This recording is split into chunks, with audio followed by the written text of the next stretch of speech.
Ton കണക്കിന് അല്ലെങ്കിൽ കോടിക്കണക്കിനാണ് ഇവിടെ സമൂഹത്തിൽ വരുന്നത്. ആര് വേട്ട ചെയ്യുന്നു? ഒരു വേട്ടയുമില്ല. അതുകൊണ്ട് മദ്യപാനം സർക്കാരിൻ്റെ വരുമാനമാണ് മദ്യം.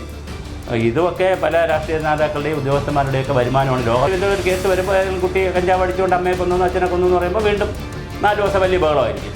ഇത് എക്സൈസ് വകുപ്പിന് അറിഞ്ഞില്ലാത്തതാണോ? എങ്കിൽ പറയണം എക്സൈസ് വകുപ്പിന് കഴിവില്ല എന്ന് പറയണം. അവിടുത്തെ ലിസ്റ്റ് എടുക്കും, ഏതെല്ലാം കേസ് കിടക്കും അതെല്ലാം അയാളെ മണ്ടേ വെച്ച് പിടിപ്പിക്കും. ബാക്കിയുള്ളവർ തെളിയിക്കണമെന്ന് പൊതുസമൂഹത്തിൽ നിന്ന് ഇടപാട് വന്നാൽ പൊട്ടിപ്പോവില്ലേ? ഗവൺമെൻറ് ബുദ്ധിമുട്ടായി പോവില്ലേ? വിനായകൻ വളരെ ശ്രദ്ധിക്കേണ്ട ഒരു കലാകാരനാണ്, നല്ല കലാകാരനാണ്. രജനീകാന്തിനോടൊക്കെ മത്സരിച്ച കലാഭവൻ മണി ഇതുപോലെ എല്ലാവരും പറഞ്ഞതാണ് ശ്രദ്ധിക്കണമെന്ന്. ശ്രദ്ധിച്ചില്ല. അവസാനം ഇപ്പോഴും മണിയുടെ മരണം എങ്ങനെയാണ്? മണിയുടെ മരണം സമ്പൂർണ്ണമാണോ? ഇപ്പോഴും അദ്ദേഹത്തിന് മദ്യത്തിൽ എലിവേഷൻ കൊടുത്തെന്നോ? സംവിധാനം ജാതി മതമില്ല വർഗമില്ല എന്നൊക്കെ പറഞ്ഞാലും ഇതെല്ലാം ഇവിടെ നിൽപ്പുണ്ടെന്ന് മനസ്സിലാക്കിയിട്ടുള്ള ഒരു പക്വതപരമായ പ്രവർത്തനങ്ങൾ നടത്തിയില്ലെങ്കിൽ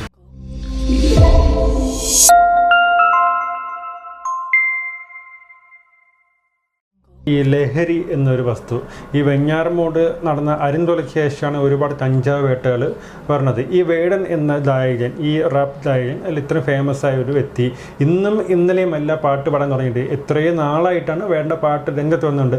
അപ്പോഴൊന്നും ഈ ഫോറസ്റ്റ് വനവകുപ്പ് ഉദ്യോഗസ്ഥരും അപ്പോഴൊന്നും ഈ കഞ്ചാവ് പിടിക്കാനും ഈ വേടൻ്റെ പുലിപ്പല്ലി പിടിക്കാൻ എന്തുകൊണ്ട് പോയില്ല?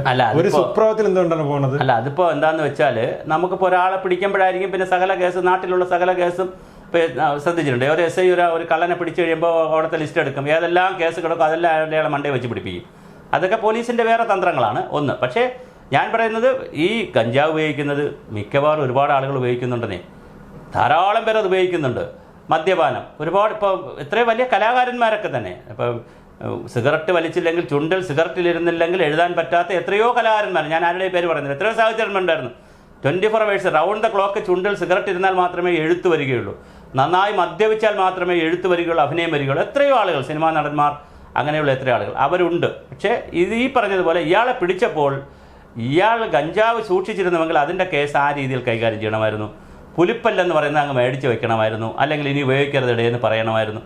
അതിന് പകരം ഇതിനെ എല്ലാം വലിയ സംഭവമാക്കി പറ്റിയിട്ടില്ല. ഇപ്പം തെളിയിക്കുന്നുമില്ല, ഇപ്പം തെളിയിക്കാൻ നടക്കുന്നുമില്ല. കാര്യം അത് തെളിയിച്ചാൽ ഒരു കുഴപ്പമുണ്ട്. അത് തെളിയിച്ചാൽ ബാക്കിയുള്ളവർ തെളിയിക്കണമെന്ന് പൊതുസമൂഹത്തിൽ നിന്ന് ഇടപാട് വന്നാൽ പൊട്ടിപ്പോവില്ലേ? ഗവൺമെൻറ് ബുദ്ധിമുട്ടായി പോവില്ലേ? അന്ന് വേടനെ അറസ്റ്റ് ചെയ്യപ്പോൾ സമൂഹം സോഷ്യൽ മീഡിയ കത്തി നിൽക്കുകയായിരുന്നു. അന്ന് പല ഗ്രൂപ്പുകളും മെസ്സേജ് വന്നു വേടന് വേണ്ടി പിന്തുണ പ്രഖ്യാപിച്ചുകൊണ്ട്. വേടന് പിന്തുണ പ്രഖ്യാപിച്ചത് മാത്രമല്ല, ഞാനതാ പറഞ്ഞു, ഒരു കലാകാരനെ നശിപ്പിക്കാൻ പാടില്ല. പക്ഷേ കലാകാരന്മാരെ ശ്രദ്ധിക്കണം. വിനായകൻ വളരെ ശ്രദ്ധിക്കേണ്ട ഒരു കലാകാരനാണ്, നല്ല കലാകാരനാണ്. രജനീകാന്തിനോടൊക്കെ മത്സരിച്ച് അഭിനയിക്കുന്ന വലിയ നല്ല കലാകാരനാണ്. പക്ഷെ ശ്രദ്ധിക്കണം. കലാഭവൻ മണി ഇതുപോലെ എല്ലാവരും പറഞ്ഞതാണ് ശ്രദ്ധിക്കണമെന്ന്. ശ്രദ്ധിച്ചില്ല. അവസാനം ഇപ്പോഴും മണിയുടെ മരണം എങ്ങനെയാണ്? മണിയുടെ മരണം സമ്പൂർണ്ണമാണോ? ഇപ്പോഴും അദ്ദേഹത്തിന് മദ്യത്തിൽ എലിവേഷൻ കൊടുത്തെന്നോ മദ്യത്തിൽ മറ്റെന്തോ കൊടുത്തു എന്നൊക്കെ ഉള്ള കഥകളൊക്കെ കേൾക്കുന്നു. അത് അദ്ദേഹത്തെ ഇട്ടതാണോ, സ്വയം കുടിച്ചതാണോ, കൊടുത്തതാണോ എന്നൊന്നും ഒരു കാര്യത്തില്ല. ഇതുവരെ മണിയുടെ കേസ് നമ്മൾ തീർപ്പാക്കിയിട്ടില്ലല്ലോ, കേസ് കിടക്കുകയല്ലേ. അവർ വീട്ടുകാർ പിന്നെ കേസിന് പ്രൊസീഡ് ചെയ്യുന്നില്ല എന്ന് വിചാരിച്ച് മണിയുടെ കേസ് ഇപ്പോഴും അജ്ഞാതമായി നിൽക്കുകയല്ലേ. മണി എങ്ങനെയാണ് മരിച്ചത്?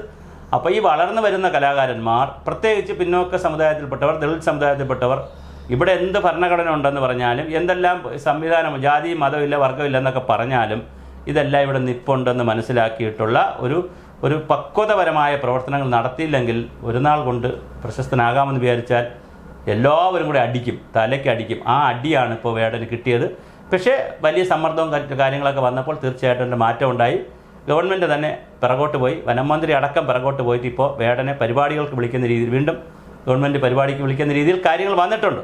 പക്ഷേ ഞാൻ പറഞ്ഞതൊരു വലിയൊരു കേസ് സ്റ്റഡിയാണ്, നമ്മൾ പഠിക്കേണ്ട ഒരു വിഷയം തന്നെയാണത്. അവസാനമായിട്ടൊരു ചോദ്യം, അതായത് ഈ കഞ്ചാവ് വേട്ട ഇപ്പോൾ കേരളത്തിൽ നടത്തുന്ന പോലീസും എക്സൈസും എല്ലാം കൂടി ഒരുമിച്ച് കഞ്ചാവ് വേട്ട നടത്തുന്നു. ഈ വേട്ട ഇപ്പോഴാണ് നടത്തേണ്ടത്? അത് നമ്മളെ പറ്റിക്കാനാണ് ഈ വേട്ട. കാരണം എന്ന് പറഞ്ഞാൽ ഗഞ്ചാവും MDMA മയക്കുമരുന്നൊക്കെ ടൺ കണക്കിനാണ് ഈ സമൂഹത്തിൽ വരുന്നത്. അതാരാണ് കൊണ്ടുവരുന്നത്? എവിടെയാണ് ഈ വേട്ട? വേട്ടയെന്ന് പറഞ്ഞാൽ എന്തൊരു ടോവിൻ ജോണിൻ്റെ വേട്ട, അല്ലെങ്കിൽ വേടൻ്റെ വേട്ട. 6 ഗ്രാം 5 ഗ്രാം 7 ഗ്രാം 8 ഗ്രാം ഉപയോഗിക്കുന്നതിനാണ് ഈ വേട്ട. അല്ല, വലിയ ആളുകൾ ഇവിടെ ടൺ കണക്കിന് അല്ലെങ്കിൽ കോടിക്കണക്കിനാണ് ഇവിടെ സമൂഹത്തിൽ വരുന്നത്. ആര് വേട്ട ചെയ്യുന്നു? ഒരു വേട്ടയുമില്ല. അതുകൊണ്ട് കഞ്ചാവ് വേട്ട എന്നൊക്കെ പറയുന്നത് 5 ഗ്രാമും 10 8 ഗ്രാം വരെ കയ്യിൽ വയ്ക്കാൻ തോന്നുന്നു. പിന്നെ അപ്പോൾ അത് അത്തരമുള്ള ചെറിയ നെത്തോലികളെയാണ് പിടിക്കുന്നത്. സ്രാവും വലിയ തിമിംഗലവും നെമ്മീനും ഒക്കെ ഇവിടെ ഉണ്ട്. അതിനൊന്നും ആരും പിടിക്കുന്നുമില്ല. അത് ജയശങ്കർ, നമ്മുടെ അഡ്വക്കേറ്റ് ജയശങ്കർ ഒരിക്കലും ഒരു ചാനലിൽ പറയുകയും ചെയ്തിരുന്നു. ചില ബിഗ് ഷോട്ടുകളുടെ പേരൊക്കെ അദ്ദേഹം പറഞ്ഞിരുന്നു. അപ്പോൾ അങ്ങനെയൊക്കെ വരുമ്പോൾ നമുക്കത് പിടിക്കലൊന്നും പ്രായോഗികമല്ല. മദ്യപാനം സർക്കാരിൻ്റെ വരുമാനമാണ് മദ്യം. ഇതുമൊക്കെ പല രാഷ്ട്രീയ നേതാക്കളുടെയും ഉദ്യോഗസ്ഥന്മാരുടെയൊക്കെ വരുമാനമാണ്. ലോകത്തിലെ ഏറ്റവും വലിയ മണി പവർ എന്ന് പറയുന്നത് ഇതൊക്കെ ഇത്തരം മയക്കുമരുന്നൊക്കെ വലിയ ലോബിയാണ്, വലിയ മണി പവറാണത്. അതുകൊണ്ട് അത് പിടിക്കുന്നത് പറയുന്നതിനകത്ത് കാര്യമൊന്നുമില്ല. ബഹളം വരുമ്പോൾ പിടിക്കും, ബഹളം തീരുമ്പോൾ അതങ്ങ് നിൽക്കും. ഇപ്പോൾ വീണ്ടും പിടുത്തം നിർന്നല്ലോ, ഇപ്പോൾ സ്ലോ ആയല്ലോ. അതിന് കുറച്ച് ദിവസം ആരെങ്കിലും വരും, എന്തെങ്കിലും ഒരു കേസ് വരുമ്പോൾ ഏതെങ്കിലും കുട്ടി കഞ്ചാവ് അടിച്ചുകൊണ്ട് അമ്മയെ കൊന്നു അച്ഛനെ കൊന്നു എന്ന് പറയുമ്പോൾ വീണ്ടും 4 ദിവസം വലിയ ബഹളമായിരിക്കും. അത് കഴിഞ്ഞ് വീണ്ടും ഇങ്ങനെ ഇത് എക്സൈസ് വകുപ്പിന് അറിഞ്ഞിടാത്തതാണോ? എങ്കിൽ പറയണം എക്സൈസ് വകുപ്പിന് കഴിവില്ല എന്ന് പറയണം. കഴിവില്ലാഞ്ഞിട്ടാണോ? ആര് വഴിയാണ്, ഏതൊക്കെ ഏജൻസി വഴിയാണ് കേരളത്തിലേക്ക്, തമിഴ്നാട് വഴിയാണോ, കർണാടക വഴിയാണോ, ഇനി ഫ്ലൈറ്റ് വഴിയാണോ, കപ്പൽ വഴിയാണോ, ഏത് മാർഗ്ഗത്തിലാണ് കേരളത്തിൽ MDM ഇങ്ങനെ വരുന്നത്? അതിൻ്റെ സോഴ്സ് എവിടെയാണ്? അതെങ്ങനെയാണ് അറസ്റ്റ് ചെയ്യുക, അല്ല സോഴ്സ് എങ്ങനെയാണ് ബ്ലോക്ക് ചെയ്യുക എന്നുള്ളത് അറിയാഞ്ഞിട്ടാണോ? എനിക്കറിയില്ല. അത് അറിയാഞ്ഞിട്ടാണെന്ന് ഞാൻ കരുതുന്നില്ല എന്തായാലും. ഒരുപാട് നന്ദി സാർ, കുറച്ച് സമയം നമ്മളോട് സംസാരിച്ചത്. അപ്പം മറ്റൊരു എപ്പിസോഡിൽ മറ്റൊരു അതിഥിയും കാണുന്നവരെ നന്ദി, നമസ്കാരം. നമസ്കാരം.